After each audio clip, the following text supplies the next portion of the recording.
الكاملة التي أجراها مراسل العربية وائل عصام. أعزائنا المشاهدين، نرحب بكم من هنا في طرابلس، حيث نلتقي بالمهندس الساعد القذافي نجل الزعيم الليبي معمر القذافي. أهلا بك سيادة المهندس.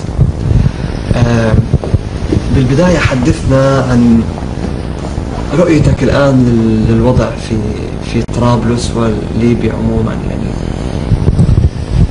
بالنسبة لطرابلس إن شاء الله يدوم دائما هذا الحال الموجود الآن في طرابلس. يعني طرابلس بعيدة عن هذه الفتنة وهادية، والناس يعني ماشية في عملها ونشاطها. يعني هذه طرابلس احنا نعتبر فيها هي عروس البحر المتوسط، فأي حد بيكسر اللي يخرب طرابلس حيلاقي بالرفض من قبل الشعب والأمن من جميع الناس. فإن شاء الله دائما تبدأ طرابلس ومناطقنا هذه الموجودة الآن حول طرابلس بهذا الحال. نسأل الله أن يهدي باقي الأخوة وباقي في بعض المناطق الأخرى يلتفوا حول كلمة واحدة وينظموا روحهم، حتى إذا كانوا في مطالب أو في زعل أو في شكوى من شخص معين أو مواضيع معينة أو إلى آخره من المطالب.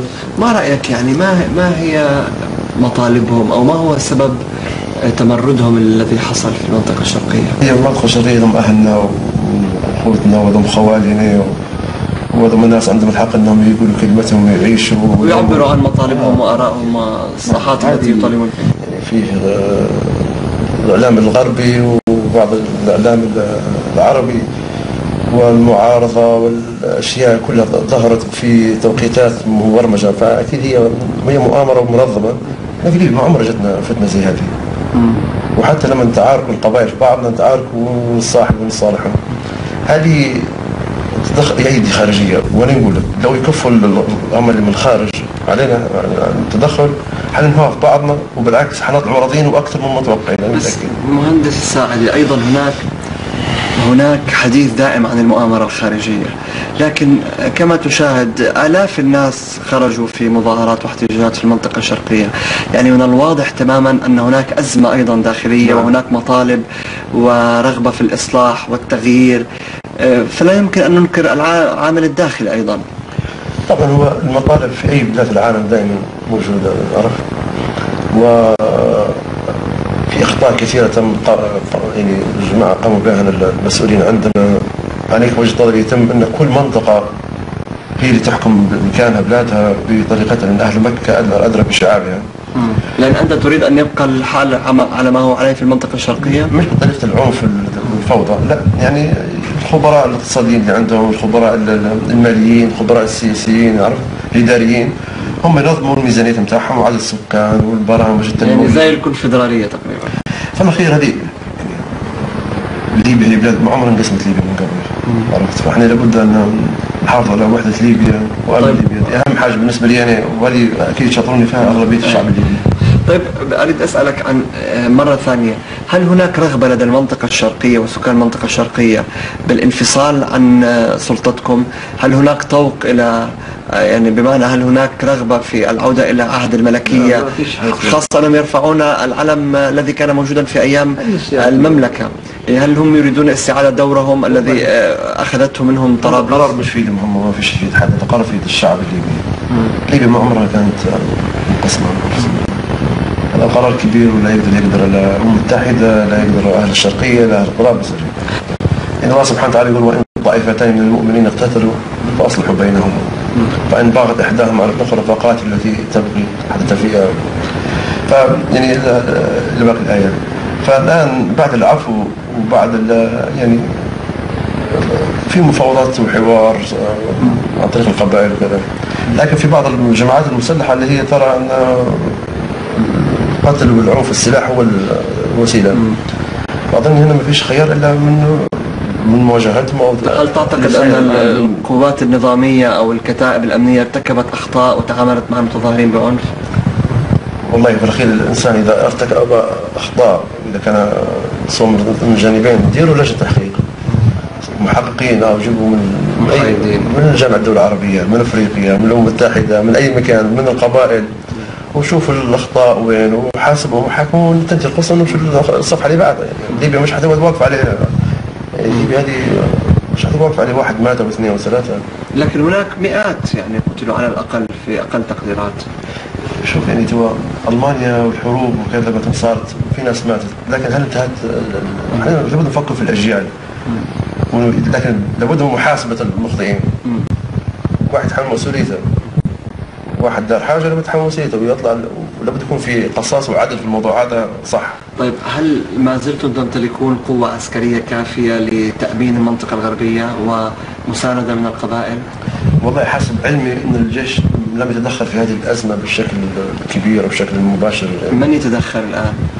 أنا نشوف أن الآن لا، ما فيش تدخل فعلي، يعني ما سمعتش أن الجيش، يعني تعرف الجيش جيش قوة مسلحة. فراس لانوف والبريقة من؟ مش لم يتدخل، يعني تعرف الجيش جيش يعني قوة مسلحة قوية. نسأل عن مدينة الزاوية تحديدا، ما هو سبب المشكلة الموجودة في الزاوية؟ يعني أنا ذهبت أكثر من مرة إلى الزاوية ووجدت المحتجين هناك يعني أصحاب قضية، ناس عندهم مطالب مشروعة ويشعرون بالظلم معين.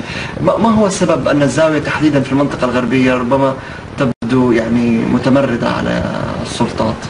احنا عندنا كل شيء ان احنا ننفذ مطالبهم، وانا متاكد والله مطالبهم من الشعب الليبي مطالب راي معقوله وبسيطه ومقدور عليها، وانا مع ان المفروض هذه مبادرتي الخاصه الشخصيه بعد ما تتم مطالب الاخوه الليبيين، اخوتي الليبيين والناس الليبيين مطالبهم يضربوها في 4 و5 يزيدوها.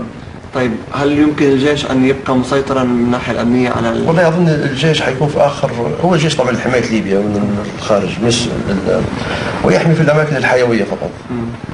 احنا الآن يعني القائد أعطي تعليمات واضحة أن الجيش لا يتدخل إلا في حماية الأماكن الحيوية، ويكون جاهز رد التدخل الأجنبي أو التدخل الخارجي خلينا صح.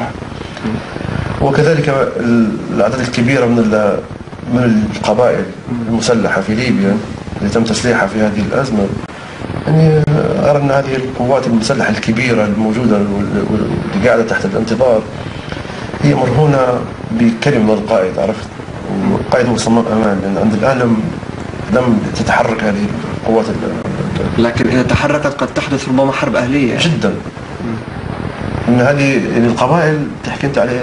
ما هي القبائل التي ما زالت موالية لكم؟ يعني هي في وجهة نظري أنا متأكد أن نحي المنطقة الشرقية وباقي القبائل كلها في ليبيا الآن سلحت وجاهزة لتنفيذ تعليمات القائد. مثل من القبائل؟ أنت تأخذ الكاميرا وعاد يأسر الناس شوف. أي لكن أنت قل ما فيش مدينة في ليبيا أظن الآن في الدواخل إلا عندها سلاح.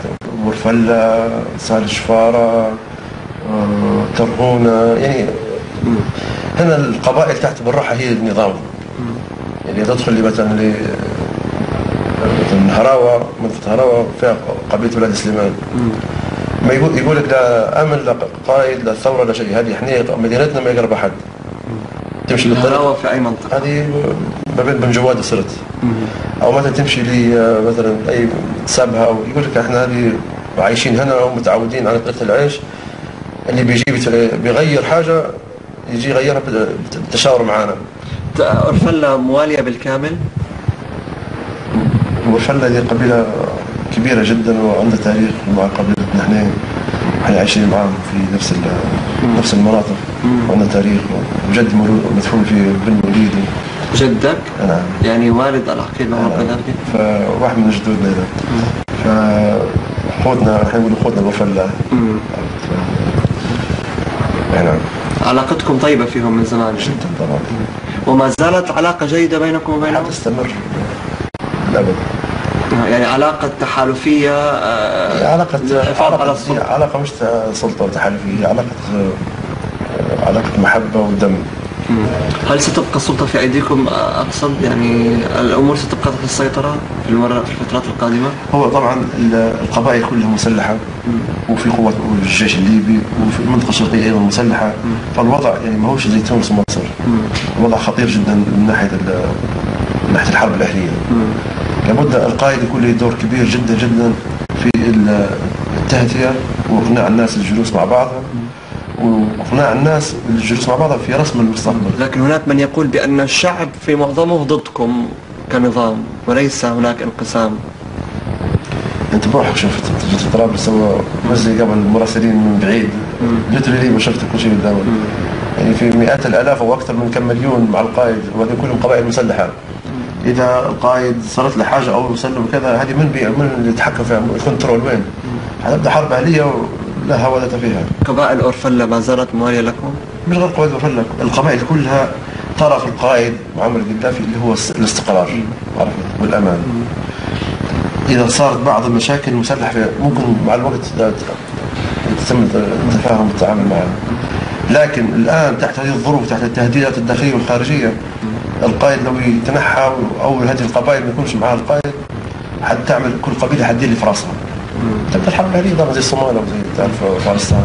لكن يعني تهديدكم أو تحذيركم من هذه الحرب الأهلية ألا يعتبر تخويف للشعب لكي عادي خذ الميكروفون اسال اي مواطن ليبي يقول لو نحوا القائد انت تبي حد يحكم؟ في المنطقة الشرقية هم معارضون لكم بالأغلبية الساحقة، لكن ربما المنطقة الغربية الوضع يختلف قليلا. هناك شاهدنا فعلا الكثير من المؤيدين. انا عايش حتى في الشرق في البيضاء، يعني تعرف يعني اخواننا من المنطقة الشرقية، فعندي ذكريات واني صغير في كل مكان في ليبيا حكم معظم لكن طرابلس قاعدة بالنسبة لي أنا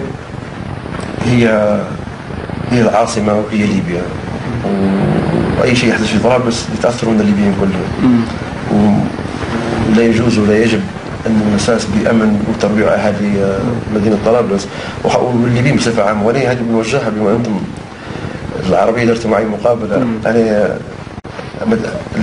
أصدقائي ما عندهمش علم أني نعمل مقابلة مع العربية، لكن هم أنا نعرف شو حيقولوا لي ونحن نقول لكم شنو يبغوا مني. يطلبوا منكم لو سمحتم إن جاءكم فاسق بنبأ فتبينوا. ما تقولوش في قصف، في تدمير، في هجوم، في اقتحام، في كذا، وهي ما في شيء. يعني أكثر من صديق يعني شخصي ولدته صارت لها يعني مشاكل اللي حتى توفت من القلب، ونقدر نرفع يعني نقدر نجيب حتى أسامي. ترويع العائلات والاهالي لا يجوز يعني هو ما يحدث.